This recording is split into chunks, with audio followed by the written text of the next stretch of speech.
Hey everybody, thanks for joining me. This is only the first day of the program I put out that I want to show, so I don't want to go too in depth in this intro, even though this is the first video on it. The current program that I created for myself that I'm running, I decided I wanted to post up on Boost Camp. They're briefly running a competition for January to see you can get a few criteria you can win in. If you do, you get some premium. Not that I'm a diehard notebook, like just using a notebook. Let me show you. Got a fancy leather cover for it. This is my 5th training log in my training history, so I am heavily biased to continue using it, but the idea of potentially winning a free membership for an app that I'm keeping an eye on is exciting, and the excitement made me decide to put together the program I created for me for you to be able to look at. So what I'm doing today is going to show you my training footage from day 1, what I call torso day 1, I guess. The program is effectively a modified upper-lower split. So you have a lot of your push-pull upper body stuff on the torso days, and then all the arm work is put onto the lower days. So legs and arms, hence limbs. So I'm not going to go into a lot of depth on explaining the overall program right now, because I do want to get into showing you the walkthrough of the first day, the first training day, torso day 1. Quickly explain to you the form I use, the exercise selection, my preferred alternates from what I put in the program, why I do the form I do, and lots of those in-depth stuff about just this day. And I want to do that, a separate video for each of the 4 days. It's a 4-day-a-week program. After I've made each of the 4 days, walking you through me training it and showing you demonstration footage and going in depth on the logic behind each day, and then want to make an overview of the entire program overall to hopefully also address any additional questions anyone might have had from viewing the individual days. Any questions you have or anything that doesn't quite click or doesn't make sense about any part of the program, I want you to ask questions so I can answer those in the final overview video. So a few important things before I start showing you the footage is everything is in supersets, just to save time. And there's lots of isolation work in areas that most people don't typically work. So I have that thrown in a lot. So the very first superset of the day, I do a little bit of like powerlifting style setup, just like the self-assist. That's something special. The important part is the actual form I use for the lifting. Notice it's very slow and controlled eccentric. Not necessarily an exaggerated pause, but I don't immediately spring out of the bottom. Purpose for this is slow eccentric into the stretch. If you want to pause, that's great. I don't do a fully exaggerated pause. But this style of bench is the recommended style of bench for this program, because most everything throughout the entire program is only 2 sets per exercise to equalize your effort throughout the entire day. I'll explain that more in the overview video, but you want to make sure every set uses that type of very good strict form and also is close to failure. For certain heavy barbell lifts where there is some risk of danger, if you don't have a spotter or safety arms, I don't recommend going to failure or 0 RIR, RPE 10, whatever. But I do because I have good safety are things that I can safely fail on. So this first set, we do the bench with that sort of more body building style form, supersetted with wide grip pull-ups.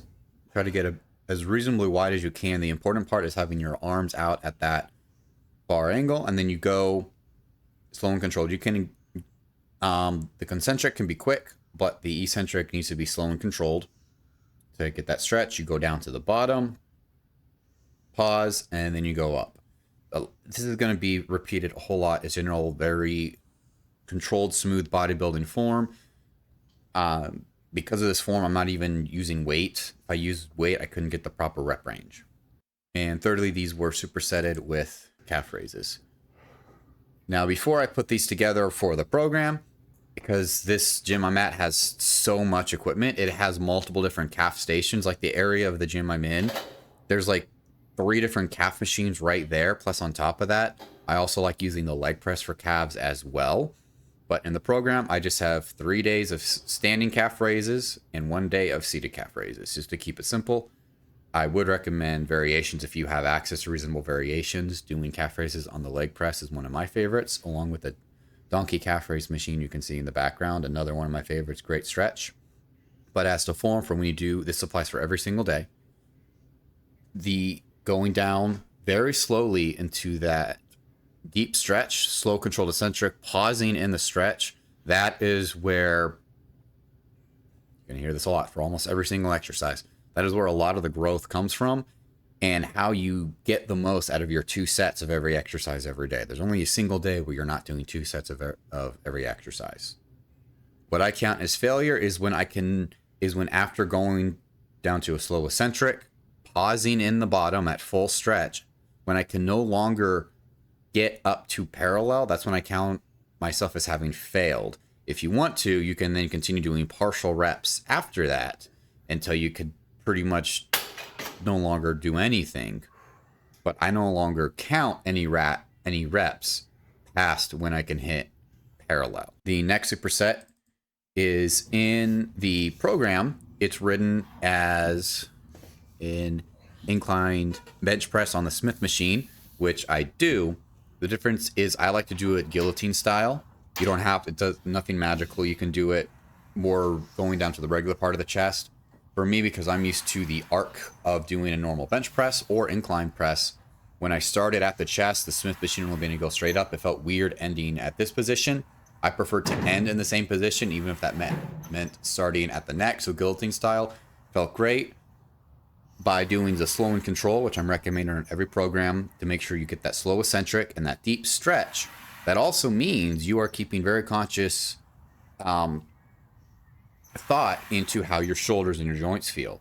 So it's very easy to make sure it doesn't feel funky in your joints, even though you are have your elbows very much flared out. So and because of the stability of the Smith machine, it feels incredibly safe. No problem for my shoulders. So if this feels comfortable for you, I would recommend it. Lots of chest biasing, great stretch. Slow and controlled. You do not need to use a lot of weight. That's how I do it. Is my recommended variation is the guillotine style. That is then supersetted with some form of chest supported row. Once again, it's the eccentric that's the most important part. I do use a little bit, especially later in the set. I do use a little bit of momentum in order to actually get the weight going. What you see here, as I get started.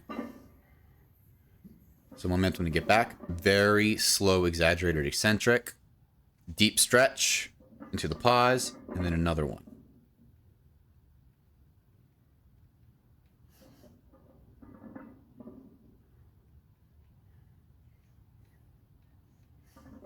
I'm actually letting the chest support press into my chest and letting it almost pull my shoulders forward and around to maximize the stretch in the back. And I'm easing into that stretch and then pausing at the maximal stretch I can achieve before hitting the supports. And then I'm going back.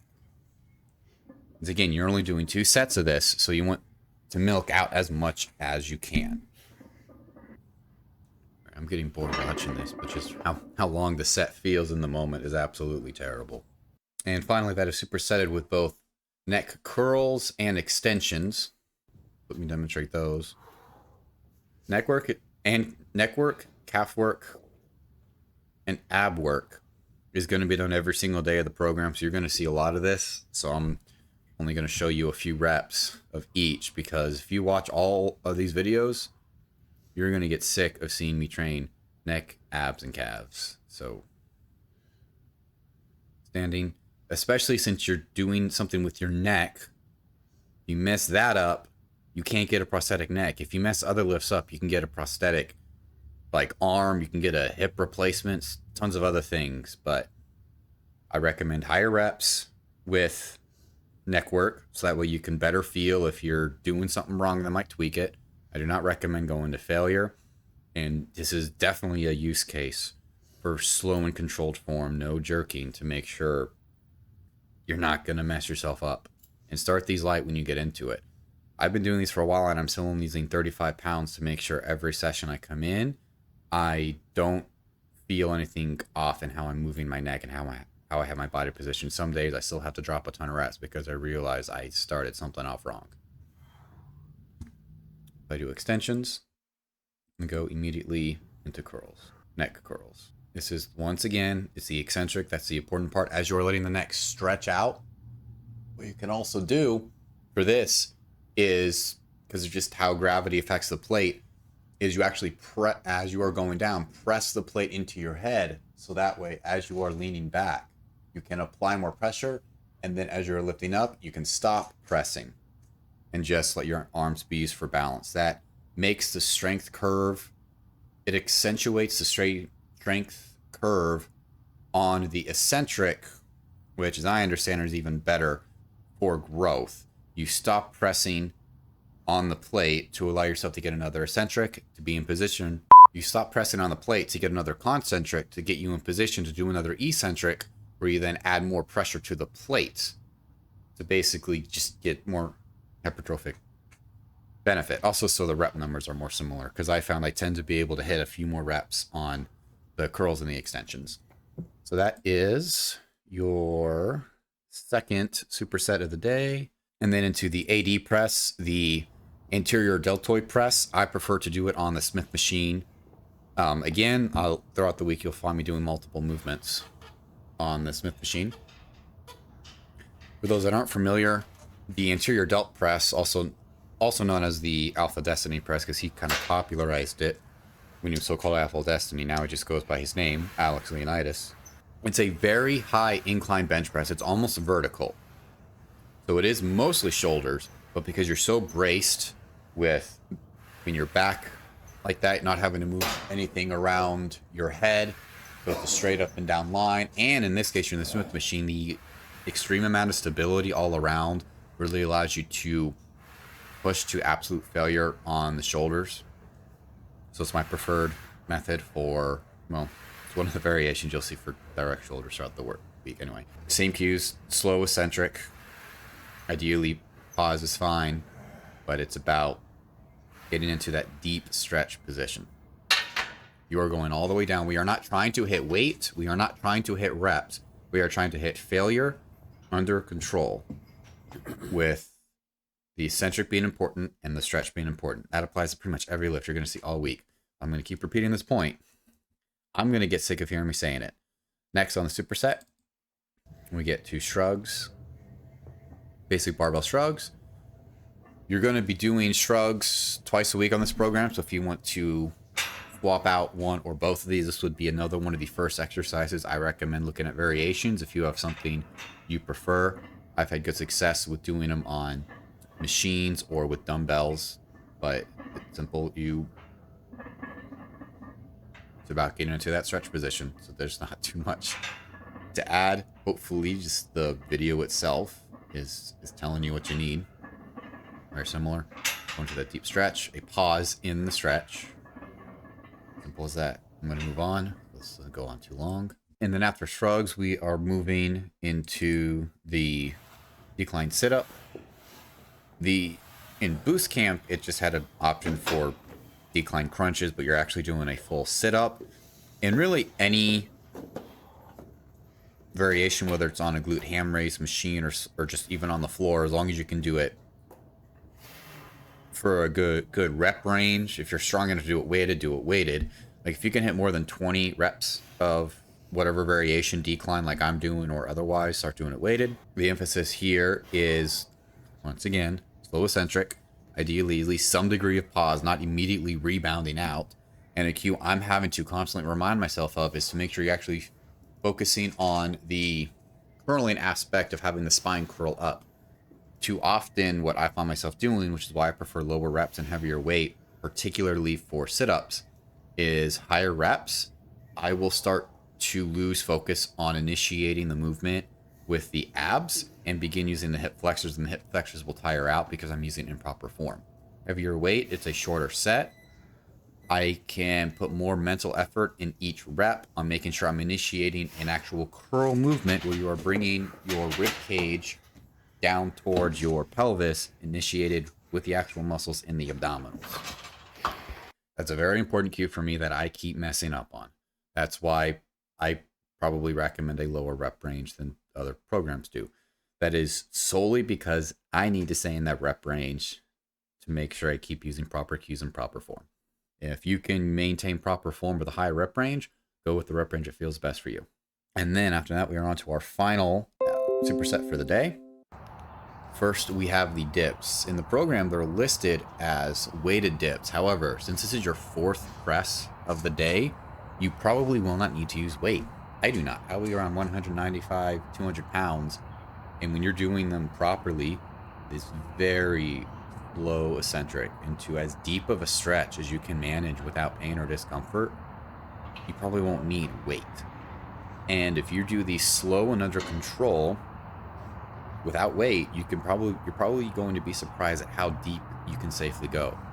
And getting your body used to going in that deep range of motion can actually help joints, ligaments, tendons, all of that adapt to this range of motion and movement. Not only is a stretch amazing for the chest, but it also can help prepare your shoulders for dips, for weighted dips in the future. That's the first of the two for the last superset of the day. And then finally, the side bends. On our torso day are the only days we're directly training the obliques. So your obliques are only trained twice a week. Which, considering this is a building Hercules program, one of the things for a lot of, in particular, Herculean type Greek statues, but a lot of other types of inspiration. Not all the Silver Era inspirations I have, but in particular the Barney's Hercules statue that I really like. Big core all around, including the obliques, is pretty prominent, so that's why we're including these. It's my same old beat to death cues. Full range of motion, deep stretch, slow eccentric, going to failure. So you watch a couple more for demonstration, but there's not really much more I need to say there.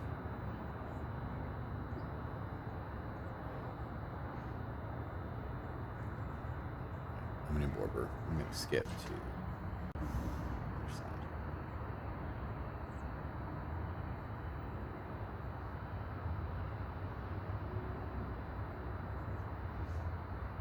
All right, there we go. I want to talk a little bit about the reasoning behind a lot of the decisions for this first day. I'm going to make a video like this for the other 3 days for each week in the program as well. But here I'm going into more depth about this one day in particular.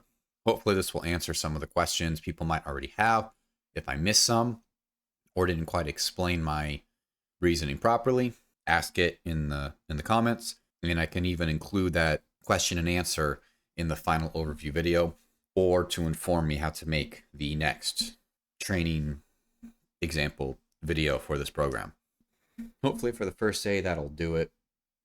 I'll use this one as an example for how to demonstrate to you the other 3 days that are left in the program, and then the final overview day. Hopefully this isn't too long. The raw footage is over 30 minutes. I got to get better for the next 3. Thanks for joining me, guys.